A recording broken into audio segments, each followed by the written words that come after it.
اللہ الرحمن الرحیم الصلاۃ والسلام علیک یا رسول اللہ، الصلاۃ والسلام علیک یا نبی اللہ، الصلاۃ والسلام علیک یا حبیب اللہ وعلی آلک و اصحابک یا نور اللہ صلی اللہ تعالی علیہ وسلم۔ پیچھے جو مسئلہ تھا اس میں ایک چیز بیان کی گئی تھی کہ جب کیا ہو جائے، مضاربت فاسد ہو جائے تو اسے اجرت مثل ملے گی، اور اجرت مثل جو ہے، جو طے کردہ ان کی جو پہلے وہ تھی اس سے زیادہ نہیں ہونا چاہیے۔ بعض نے کہا تھا اس میں جو دوسرا ایک قول تھا کہ جتنی بھی پائی جائے ہو سکتی ہے، صحیح ہے نہیں، یعنی جتنی بھی ہو بڑھ سکتی ہے، اس میں کوئی وہ نہیں ہے، جتنی بھی ہو سکتی ہے۔ لیکن اس میں جو مفتابی قول ہے وہ یہی ہے کہ اجرت مثل جو ہے وہ مقرر کردہ سے زیادہ نہ ہو۔ مان لیجیے مقرر کردہ 1000 تھی تو اجرت مثل جو ہے اتنی تو ہو سکتی ہے لیکن اس سے زیادہ نہ ہو۔ اب یہاں پر ایک مسئلہ یہاں بیان کر رہے ہیں، شرط ثالث، 2 شرطیں ہو گئی اس کی مضاربت کی۔ اب یہاں پر تیسری شرط بیان کر رہے ہیں۔ اشتراط ثلاثہ تھیں، پہلی والی شرط یہ تھی کہ صحیح نہیں ہے مگر اس مال میں جس میں شرکت ہوتی ہے، ایک شرط یہ تھی۔ دوسری شرط یہ تھی کہ اس کی ایک شرط یہ کہ اس میں جو فائدہ ہو وہ دونوں کے درمیان مشترک ہو۔ وہ تیسری شرط یہاں پر یہ کہ ولا بد ان یکون المال مسلما الی المضارب، تیسری شرط یہ کہ مال جو ہے وہ مضارب کو پورے طور پر سپرد کر دیا جائے۔ مال جو ہے وہ مضارب کو سپرد کر دیا جائے۔ ولا ید لرب المال فی، اور رب المال کا اس میں کچھ بھی تصرف نہ رہے۔ یہ نہیں کہ میں بھی جو ہے خرچ کروں گا، میں بھی تمہارے ساتھ کام میں رہوں گا، اس طرح سے کچھ بھی نہ ہو اس کا تصرف۔ ولا ید لرب المال فی، اور رب المال کا اس میں کچھ بھی تصرف نہ ہو۔ لأن المال امانۃ فی یدی، کیونکہ مال جو ہے وہ مضارب کے ہاتھ میں کیا ہے، امانت ہے۔ اور فائدہ جبھی ہو سکتا ہے جب انسان کو پوری قدرت دے دی جائے، وہ جس طرح سے چاہے لین دین کرے، تجارت پر دے، کہاں فائدہ ملنا ہے۔ اب اگر یہ بھی ہاتھ میں رکھے گا تو پھر اسے بار بار یہ کرنا پڑے گا، پورے طور پر کھل کر وہ کام نہیں کر سکے گا۔ فلا بد من التسلیم الیہ، لہذا ضروری ہے کہ اسے مضارب کو کیا کر دیا جائے، سپر کر دیا جائے۔ وہذا بخلاف الشرکہ، اور یہ جو ہے یہ عقد شرکت کے برخلاف ہے۔ عقد شرکت میں کیا ہوتا ہے، عقد شرکت میں دونوں کی طرف سے کیا ہوتا ہے، کام بھی ہوتا ہے اور مال بھی ہوتا ہے، دونوں کی طرف سے ہوتا ہے۔ تو یہ عقد شرکت کی برخلاف ہے۔ لأن المال فی المضاربۃ من احد الجانبین، اس لیے کہ مضاربت میں مال جانبین میں سے ایک کی جانب سے ہوتا ہے، والعمل من الجانب الاخر، اور کام دوسرے کی طرف سے ہوتا ہے۔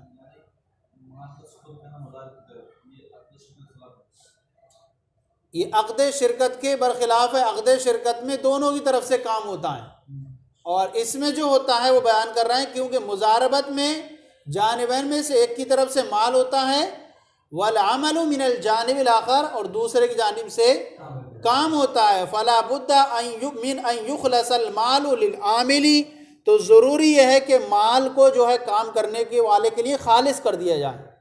کیا کر دیا جائے، خالص کر دیا جائے، اور اس میں جو ہے اپنا جو تصرف کو ترک کر دیا جائے، کیونکہ اگر غیر کا جو تصرف اس میں باقی رہے گا تب ایسی صورت میں جو ہوگا اس کے لیے خالص کرنے سے رکاوٹ ہوگی، وہ رکاوٹ ہوگی۔ تو اب کہہ رہے ہیں کہ مال کو کام کرنے والے کے لیے خالص کر دیا جائے، لیتمکن من التصرف فی، تاکہ وہ اس میں تصرف کرنے پر کیا ہو سکے، قادر ہو جائے، تاکہ وہ تصرف کر سکے۔ اما العمل فی الشرکت من الجانبین، رہا عقد شرکت جو ہوتا ہے اس میں عمل من الجانبین، وہ کیا ہوتا ہے، جانبین سے ہوتا ہے۔ فلو شرط خلوص الید لاحدہما لم تنعقد الشرکۃ، تو اگر کسی ایک کے قبضے کی، کسی ایک کے خالص ہونے کی شرط لگا دی گئی، اس میں عقد شرکت میں اگر یہ شرط لگا دی گئی کہ کوئی ایک ہی کیا ہوگا، مکمل طور پر کام کرے گا، کہہ رہے ہیں لم تناقض الشرکہ، تو عقد شرکت منعقد نہیں ہوگی. دونوں میں فرق ہو گیا. جانبین وہاں ضروری ہے اس میں عقد شرکت میں، اگر کسی ایک کے لیے لگا دی گئی تو عقد شرکت ہی منعقد نہیں ہوگا. اور وہاں مضاربت میں کیا ہے، عقد شرکت یہ ضروری ہے کہ ایک کی جانب سے کام ہو، دوسری جانب سے عمل ہو. سمجھ آ گیا؟ یہ تیسری شرط تھی اس کی. اب تیسری والی شرط پر کچھ چیزیں جو ہیں، کچھ مسائل کو تفریح کر رہے ہیں یہاں پر. تیسری شرط پر کیا کر رہے ہیں، بیان کر رہے ہیں. فلم یتحقق اب کہتے ہیں کہ وشرط العملی علی رب المالی مفسدۃ للعقد. کہہ رہے ہیں کہ کام کی شرط لگانا رب الاعمال پر یہ عقد کو فاسد کر دیتا ہے. عقد کو فاسد کر دے گا. کام کی اگر شرط لگا دی کہ میں بھی کام کروں گا، مضارب نے کہا، اور رب المال کو بھی کام کرنا ہوگا، تو ایسی شرط لگانا کیا ہے، عقد مضاربت کو فاسد کر دے گا. اب چاہے وہ کلن لگائے یا بعضاً لگائے، پوری شرط لگائے کہ پورا کام کرنا ہوگا یا تھوڑا، تو کہہ رہے ہیں شرط العمل علی رب المال مفسدۃ للعقد، اور عمل کی شرط لگانا رب المال پر یہ عقد کو فاسد کر دے معنی ہے. لأنہ یمنع خلوص ید المضارب، کیونکہ یہ شرط جو ہے یہ مضارب کے مکمل طور پر قبضے کی کیا ہے، مکمل قبضہ کرنے سے مانع ہوگی. لأنہ یمنع خلوص ید المضارب، اس لیے کہ یہ چیز کیا ہوگی، رکاوٹ بنے گی مضارب کے قبضے کو خالص کرنے میں، غیر کی ملکیت کے باقی رکھتے ہوئے. تو غیر کا تصرف کے باقی رکھتے ہوئے مضارب کے قبضے کے خالص ہونے میں کیا بنے گی، رکاوٹ بنے گی. اس لیے جو ہے مضارب کی یہ شرط لگانا رب المال کے کام کرنے کی، یہ کیا ہے، عقد مضاربت کو فاسد کر دے گا. فلا یتمکن من التصرف، لہذا وہ مضارب تصرف نہیں کر سکے گا. فلا یتحقق المقصود، تو پھر مقصود جو ہے، وہ مقصود کیا ہے، وہ فائدہ حاصل کرنا، وہ فائدہ بھی حاصل نہیں ہو سکے گا. اس لیے جو ہے اس میں اگر شرط لگا دی گئی تو یہ شرط لگانا کیا کر دے گا، عقد کو فاسد کر دے گا. سواء کان المالک عاقدا او غیر عاقد، خواہ مالک عقد کرنے والا ہو عقد مضاربت یا عقد مضاربت نہ کرنے والا ہو. مان لیجئے مالک جو ہے عقد مضاربت کر رہا ہے، کوئی معاملہ مقرر کر رہا ہے، لیکن کام وہ کرے گا، اور کام کی شرط لگا دی گئی کہ رب المال بھی کام کرے گا، تو ایسی صورت میں کیا ہو جائے گا، عقد فاسد ہو جائے گا. یا جو ہو وہ عاقد نہ ہو، عقد کرنے والا نہ ہو. مان لیجئے اس طور پر کہ کوئی بچہ ہے، جیسے صغیر ہے، وہ عقد مضاربت نہیں کر سکتا کیونکہ وہ کیا ہے، بچہ ہے، اب تو اب اہل نہیں ہے. باپ اور بیٹا انہوں نے صغیر کے مال کو دے دیا کسی کو، اور دینے کے بعد یہ شرط لگا دی کہ یہ بچہ کام کرے گا، تو کہہ رہے ہیں کہ یہ جائز نہیں ہے، عقد مضاربت فاسد ہو جائے گی. چاہے وہ کیا ہو، عقد کرنے والا ہو، اہلیت رکھتا ہو اس کی یا اہلیت نہ رکھتا ہو، لیکن کام کی شرط لگا دی گئی کسی ایک پر بھی، تو عقد مضاربت فاسد ہو جائے گا. جیسے کہ مالک ہی خود رب المال ہے، اس نے دیا، عقد کر رہا ہے، لیکن کام کی شرط مضارب نے لگا دی کہ آپ کو بھی کام کرنا ہوگا، تو یہاں عقد مضاربت فاسد ہو جائے گا. یا عقد مضاربت کرنے والا نہ ہو، وہ بچہ ہے، نہیں کر سکتا، تو اس طور پر کہ مال کو دیا اس بچے کے باپ نے یا اس کا جو وصی ہے اس نے دیا کسی کو مضاربت کے طور پر، اور یہ شرط لگا دی کہ تمہارے ساتھ میں یہ بچہ بھی کام کرے گا، تو کہتے ہیں کہ یہ یہاں پر بھی کیا ہو جائے گا، عقد مضاربت فاسد ہو جائے گی. کیوں فاسد ہو جائے گی؟ کیوں؟ لأن ید المالک ثابت لہ، کیونکہ مالک کا قبضہ اس کے لیے ثابت ہے. کس کے لیے؟ بچے کے لیے ثابت ہے. اگرچہ یہ عاقد نہیں ہے، لیکن کیا ہے، حکمی طور پر یہ بھی کیا ہے، مالک ہے کہ نہیں ہے. کیونکہ کیا ہوگا، باپ کا قبضہ بیٹے کا قبضہ ہی ہوتا ہے، تو آخرکار لوٹ کر اسی کے پاس آئے گا، تو اس اعتبار سے کیا کر دے گا، یہ فاسد کر دے گا. سواء کان المالک عاقدا، چاہے وہ مالک جب المال عقد مضاربت کرنے والا ہو یا کرنے والا نہ ہو، جیسے کہ بچہ. لأن الید المالک ثابت لہ، کیونکہ مالک کا قبضہ اس کے لیے ثابت ہے. وبقاء یدہ یمنع التسلیم الی المضارب، اور اس کے قبضے کی بقا یہ مضارب کو سپرد کرنے سے روکے گی، اور اس کے قبضے کی بقا مضارب کو سپرد کر دینے سے روکے گی۔ وَكَذَا إِذَا أَحَدُ الْمُتَفَاوِضَيْنِ وَأَحَدُ شَرِيكِ الْعِنَانِ إِذَا دَفَعَ الْمَالَ مُضَارَبَةً وَشَرَطَ عَمَلَ صَاحِبِهِ لِقِيَامِ الْمِلْكِ لَهُ۔ یہ کہا تھا انہوں نے کلن اس کی ملکیت ہو یا بعضاً ملکیت ہو، تو عقد مفاوضہ ہو یا عقد شرکت عنان ہو، اس میں کلن تو اگرچہ نہیں ہے لیکن بعضاً تو ہوتی ہے دونوں کی ملکیت۔ تو اب کیا ہے، عقد مفاوضہ کے دونوں شریکوں میں سے کسی ایک نے یا عقد شرکت عنان کے دونوں شریکوں میں سے کسی ایک نے کسی کو مال دیا مضاربت کے طور پر، صحیح ہے، مال دیا، ان کو مضاربت کے طور پر مال دیا اور کہا کہ میرا یہ جو ساتھی ہے وہ تمہارا اب مضاربت کا کام کرے گا تمہارے ساتھ مل کر کے۔ تو کہہ رہے ہیں کہ یہ جو شرط لگانا یہ کیا کر دے گا، اس کو فاسد کر دے گا۔ کیسے فاسد کر دے گا کہ یہ جو ساتھی ہے اس کی بھی تو ملکیت ہے، اس میں نہیں سمجھ میں آیا؟ ہم دو کام کر رہے ہیں شرکت عنان کے طور پر یا عقد مفاوضہ کے طور پر، ان کی بھی ملکیت ہے، اس میں شامل ہے، کلن نہیں ہے، بعضاً تو ہے، میری بھی ہے۔ اب انہوں نے ان کو مال دیا مضاربت کے طور پر اور دینے کے بعد کہا کہ میرا یہ ساتھی بھی آپ کے ساتھ کام کرے گا، تو کہہ رہے ہیں یہ چیز، یہ شرط لگانا کیا کر دے گا، عقد مضاربت کو فاسد کر دے گا، کیونکہ اگرچہ کلن میری ملک نہیں ہے لیکن بعضاً تو ہے اس میں میری ملک۔ وہ کہہ رہے ہیں وَقَذَا أَحَدُ الْمُتَفَاوِضَيْنِ وَأَحَدُ شَرِيكِ الْعِنَانِ إِذَا دَفَعَ الْمَالَ مُضَارَبَةً، اسی طرح عقد مفاوضہ کے دونوں شریکوں میں سے ایک نے یا شرکت عنان میں سے کسی ایک نے مال کو دیا کسی کو مضاربت کے طور پر، وَشَرَطَ عَمَلَ صَاحِبِهِ، اور اپنے ساتھی پر کام کی شرط لگا دی، تو کہہ رہے ہیں یہ بھی کیا کر دے گا، فاسد کر دے گا اس کو۔ کیوں؟ لِقِيَامِ الْمِلْكِ لَهُ، فساد کی علت کیا ہے، کیونکہ اس کی ملکیت قائم ہونے کی وجہ سے، اس جو اگرچہ بعد تو وَإِن لَمْ يَكُنْ لَهُ عَاقِدًا، اگرچہ یہ کیا ہو، عاقد نہ ہو، اگرچہ یہ عاقد نہ ہو، تو عاقد نہ ہو، ملکیت ہے تب بھی کیا ہو جائے گا، فاسد ہو جائے گا۔ جیسے کہ صغیر ہے، عاقد نہیں ہے لیکن ملکیت ہے، تبھی تو فاسد ہوا وہاں پر۔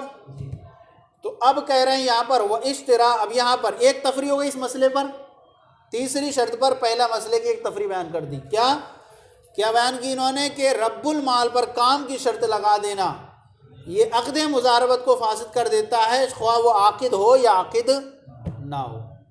وہ اشتراط العمل، یہ دوسری تفریح کر رہے ہیں، دوسرا اس پر وہ اشتراط العمل علی العاقد مع المضارب وهو غیر مالک یفسدہ ان لم یکن من اہل المضاربۃ فیہ کالمعزون، اور کام کی شرط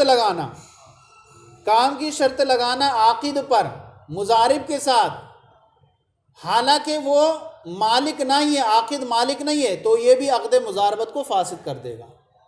تو دوسری شرط دیکھیں، چاہے مضارب ہو مالک ہو اور کام کی شرط لگا دی جائے تب بھی فاسد کر دے گا، اور کام کی شرط لگانا عاقد کے ساتھ مضارب اور مالک نہ ہو تب بھی کیا کر دے گا، فاسد کر دے گا۔ اشتراط العمل علی العاقد مع المضارب، عاقد پر کام کی شرط لگانا مضارب کے ساتھ حالانکہ وہ مالک نہیں ہے، یفسدہ، اس عقد مضاربت کو فاسد کر دے گا، لیکن شرط یہ ہے کہ جبکہ وہ اہل مضاربت میں سے نہ ہو، وہ عاقد کیا ہو، اہل مضاربت میں سے نہ ہو۔ جیسے کہ معزون فی الغلام، معزون یہ کیا ہے، معزون اگر غلام ہے تو وہ تو عقد مضاربت میں سے ہے، معزون غلام جس کو آقا نے تجارت کی اجازت دے دی ہو۔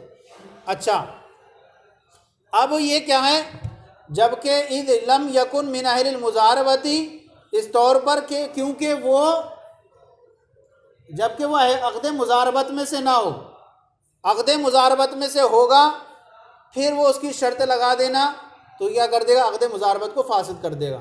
اچھا، عقد مضاربت میں سے نہ غلام ہے، خالص غلام ہے تو وہ عقد مضاربت نہیں کر سکتا، لیکن معزون ہے وہ کر سکتا ہے۔ جیسے کہ معزون جو غلام ہوتا ہے وہ آقا نے اس کو اجازت دے دی تجارت کرنے کی، تو اگرچہ آقا نہیں کر رہا ہے، وہ کر رہا ہے، لیکن وہ آقا کا قائم مقام ہے، کیونکہ مالک کا قبضہ گویا کہ وہ اس کا قبضہ گویا کہ من وجہ مالک کا قبضہ ہے۔ تو اب یہ نہیں کر سکتا کہ معزون غلام کو اجازت دی ہے، معزون غلام یہ نہیں کر سکتا کہ کسی اور کو، دوسرے کو اور کیا کر دے مزارکت کے طور پر۔ اس کی مثال یوں سمجھیں، زید رب المال ہے، زید کیا ہے، اور بکر کیا ہے، مضارب ہے، بکر مضارب ہے، اور خالد رب المال کی طرف سے کیا ہے، عاقد ہے، خالد کیا ہے، عاقد ہے۔ اب اگر خالد اور مضارب دونوں کام کرنے کی شرط کے ساتھ عقد کیا گیا، کیا کریں گے، خالد بھی کام کرے گا جو عاقد ہے، اور جو مضارب ہے وہ بھی کام کرے گا، تو یہ بھی عقد کو فاسد کر دے گا۔ جیسے کہ عبد معزون کے کسی شخص کو مضاربت کے طور پر اپنا مال دے، عبد معزون کو آقا نے اجازت دے دی ہے، اور عبد معزون کسی شخص کو مضاربت کے طور پر مال دے اور مضارب کے ساتھ خود بھی کام کرنے کی شرط لگا دے کہ میں بھی کام کروں گا، تو یہ کیا کر دے گا، فاسد کر دے گا۔ صحیح ہے نہیں؟ کیوں؟ کیونکہ یہ شرط بھی مفسد عقد ہوگی، کیونکہ عبد معزون اگرچہ مضارب میں مضاربت میں دینے میں مال کا حقیقی مالک نہیں ہے، لیکن اس کا مالک تو حقیقی مولا ہے، لیکن اس پر بھی عبد معزون کو ید تصرف حاصل ہے کہ نہیں ہے پہلے، اس کے وجہ سے پھر آقا کے پاس جائے گا۔ تو اس اعتبار سے، اور جو چیز مضارب کی طرف سے مال سے مانع ہوتی ہے، اس لیے یہ عقد فاسد ہوگا۔ اس لیے رب المال کی طرف سے جو عاقد ہے، وہ اگر یہ مال مضاربت کا مال نہیں ہے، لیکن اس مال پر اسے یہ تصرف حاصل ہے، اور یہ حصول مضارب کی طرف سے مال کی سپرد کردی سے مانع ہوگا۔ تو کہہ رہے ہیں کہ ان لم یکن من اہل المضاربت، جبکہ وہ اہل مضاربت میں سے نہ ہو، جیسے کہ معزون فی الغلام اگر کسی کو مال دے مضاربت کے طور پر اور شرط لگا دے کہ میں بھی کام کروں گا، تو یہ بھی کیا کر دے گا، عقد فاسد کر دے گا۔ ایسے ہی کسی نے کسی کو مال دیا مضاربت کے طور پر، رب المال نے اپنا ایک عاقد لگایا اور عاقد کو کہا کہ یہ بھی کام کرے گا، تو یہ بھی عقد کو فاسد کر دے گا، کیونکہ یہ بھی کیا ہے، عقد مضاربت کے شرط ہے، کیونکہ یہ تصرف کرنے سے روکنے والی چیز ہوگی، کس کو، مضارب کو۔ برخلاف باپ اور وصی کے، ہاں ایک باپ ہے اور ایک وصی ہے، بچہ ہے چھوٹا، وہ عقد نہیں کر رہا ہے، اس میں تو یہ تھا کہ معزون غلام ہے اور وہ کسی کو مال دے تجارت کے طور پر، اور پھر خود ہی اس میں جو ہے کام بھی کرنے لگے، تو عقد فاسد ہو جاتا ہے۔ لیکن اگر باپ ہے یا باپ نہیں ہے، کوئی بچے کا وصی ہے اور بچہ ہے، تو اب کہتے ہیں کہ انہوں نے جو ہے بچے کا جو مال لیا، ان دونوں نے، اب یہ دو مضاربت کے طور پر کام کریں تو ان کے لیے جائز ہوگا۔ کن کے لیے؟ باپ کے لیے بھی جائز ہوگا، اور بچے کا وصی اگر وہ مضاربت کے طور پر کام کرتے ہیں، مال پر چونکہ قبضہ بھی نہیں کہی ہے اور خود ہی کام کر رہے ہیں، تو یہ جائز ہوگا۔ کیوں؟ کیونکہ ان دونوں کا یہ بھی اختیار ہے کہ یہ مضاربت کے طور پر اس کا مال لے سکتے ہیں، نہیں لے سکتے ہیں، صحیح ہے نہیں؟ ان دونوں کو یہ اختیار ہے کہ مضاربت کے طور پر اس کا مال لے سکتے ہیں، چونکہ بچہ ابھی کر نہیں سکتا، تو جب ان کو اختیار ہے تو ان کو یہ بھی شرط لگانا یہ کہ نفع کا فائدہ کچھ نہ کچھ ہم بھی لے سکتے ہیں۔ وَكَذَا بَخِلَافِ الْأَبِي وَالْوَصِي، اسی طرح باپ اور وصی کے برخلاف، لِأَنَّهُمَا مِنْ أَهْلٍ أَنْ يَأْخُذَ مَالَ الصَّغِيرِ مُضَارَبَةً بِأَنفُسِهِمَا، اس لیے کہ یہ دونوں اس بات کے اہل ہیں کہ صغیر کے مال کو یہ مضاربت کے طور پر اپنے لیے کر لیں، گویا کہ اجنبی کی طرح ہو جائیں۔ فَقَضَا اشْتِرَاطُ عَلَيْهِمَا بِجُزْءٍ مِّنَ الْمَالِ، تو اسی طرح ان دونوں کے لیے یہ شرط لگانا بھی صحیح ہے کہ یہ مال کے ایک نفع کے ایک حصے کا ہم جو ہے مالک ہو جائیں گے، ہمیں فائدہ ملے گا، لیکن عام طور پر اس کے لیے دوسرے کے لیے شرط نہیں ہے۔ کیا کہ مضاربت کے طور پر دے کسی کو مال اور اس پر کام بھی کرے، تو یہ عقد کو فاسد کر دے گا۔ لیکن اگر یہ دونوں کام کرتے ہیں اور مضاربت کے طور پر کچھ حصہ اپنا مقرر کر لیتے ہیں، تو ان کے لیے جائز ہوگا، اس لیے کہ ان کو یہ حق تھا کہ کسی کو دوسرے کو مال دے سکتے تھے، اسی طرح ان کو یہ ایک نفع کا اپنا حصہ بھی مقرر کر کے کام کر سکتے ہیں۔ یہاں پر جو ہے عقد فاسد نہیں ہوگا، کیونکہ ہاں تو اب یہ بخلاف الابی والوصی لأنہما من اہل ان یاخذ مال الصغیر، اس لیے کہ یہ دونوں اس بات کے اہل ہیں کہ وہ صغیر کے مال کو اپنے لیے مضاربت کے طور پر کر لیں۔ فقضا اشتراط علیہم بجزء من المال، تو اسی طرح صحیح ہے کہ ان دونوں کے لیے کہ مال کے ایک حصے کی شرط لگا لیں فائدے کے طور پر۔ اب کہتے ہیں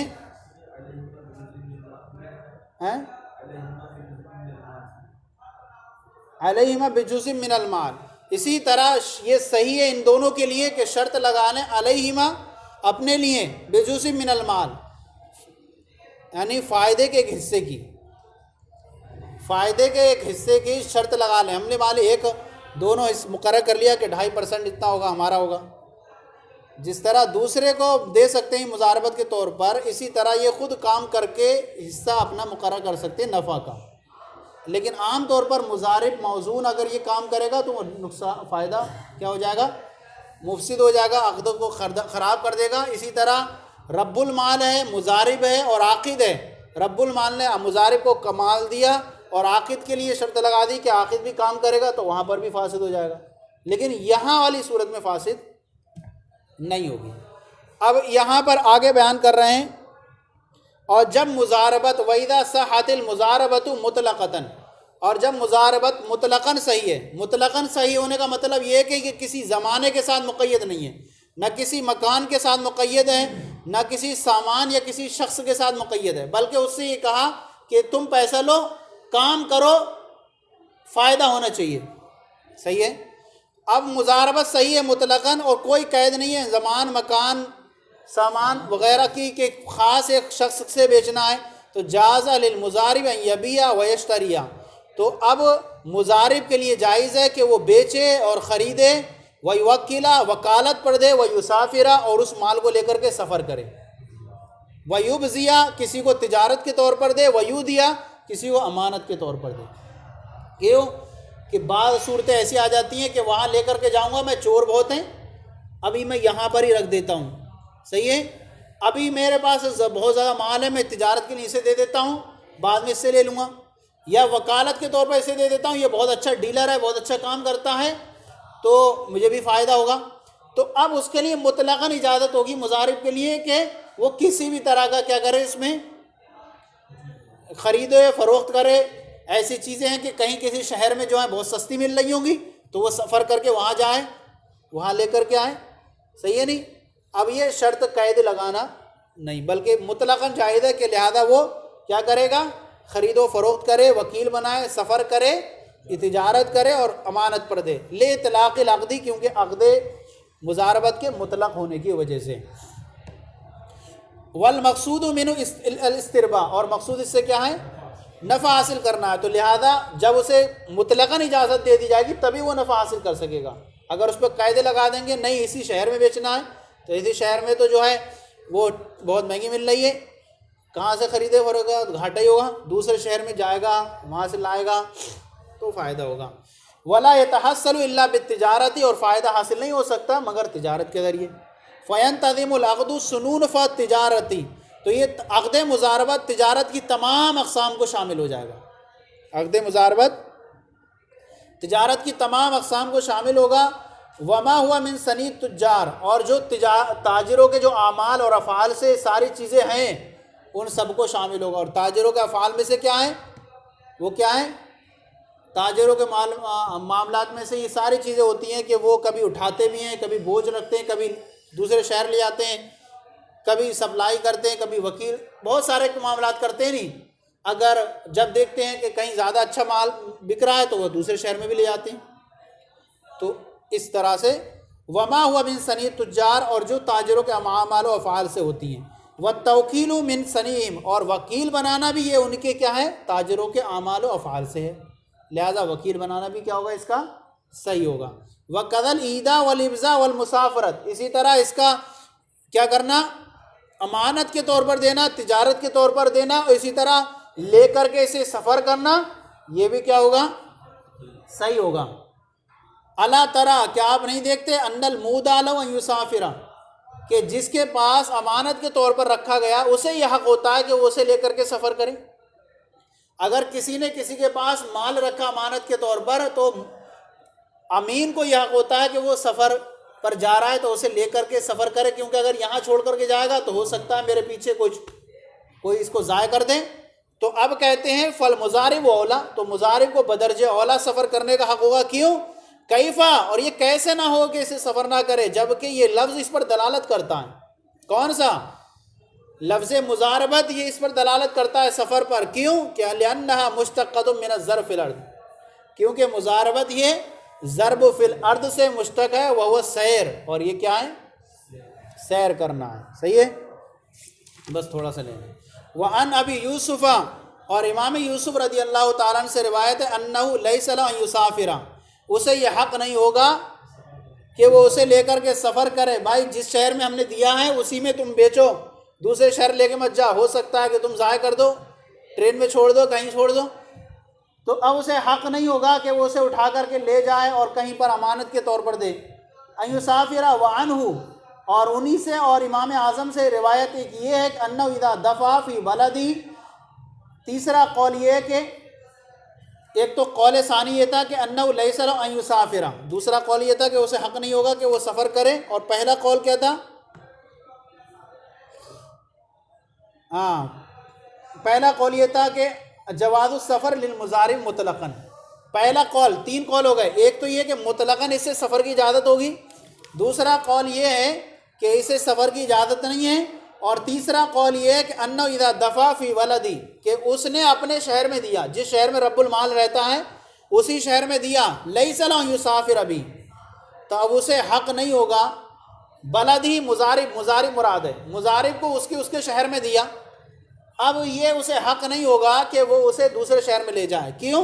کیونکہ عام طور پر اس کے شہر میں دیا جائے تو وہاں زیادہ حفاظت ہوتی ہے، کیونکہ اس کے سب جاننے والے رہتے ہیں، اس کا گھر بھی رہتا ہے، صحیح ہے نہیں؟ تو وہ اچھی طریقے سے وہاں محفوظ رکھ سکتا ہے، برخلاف دوسرے شہر میں لے جائے گا تو وہ کہاں رکھے گا؟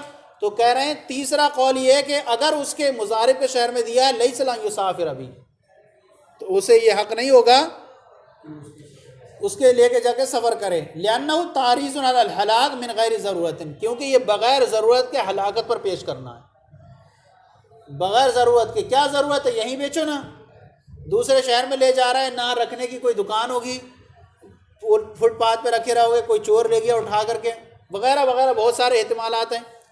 تو کہہ رہے ہیں اس لیے کہ یہ جو ہے بغیر ضرورت کے ہلاکت پر پیش کرنا ہے۔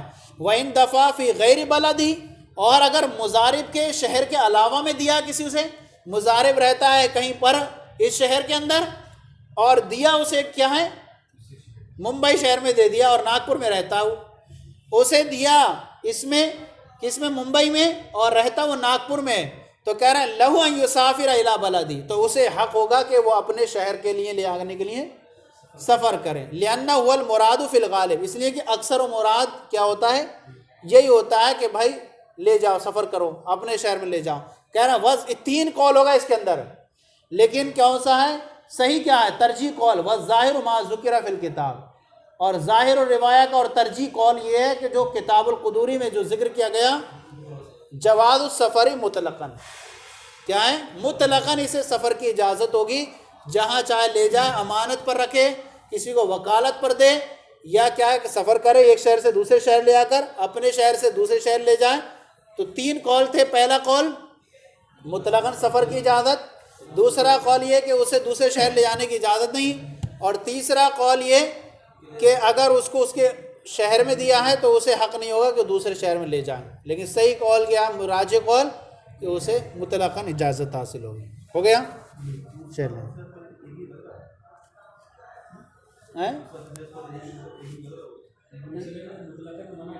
ہاں مطلب منع کیا کہ سفر کرے ہی نہ کہیں کو لے جا کر، جہاں دیا ہے۔ ہاں تیسرے میں یہ ہے کہ اگر اس کے شہر میں دیا ہے تو اسے شہر میں رکھے۔ لیکن یہ تین ہی قول ہیں اس کے اندر، اور ترجیح پہلے والے قول کو ہے۔ چلیں، صلو علی الحبیب صلی اللہ علیہ وسلم۔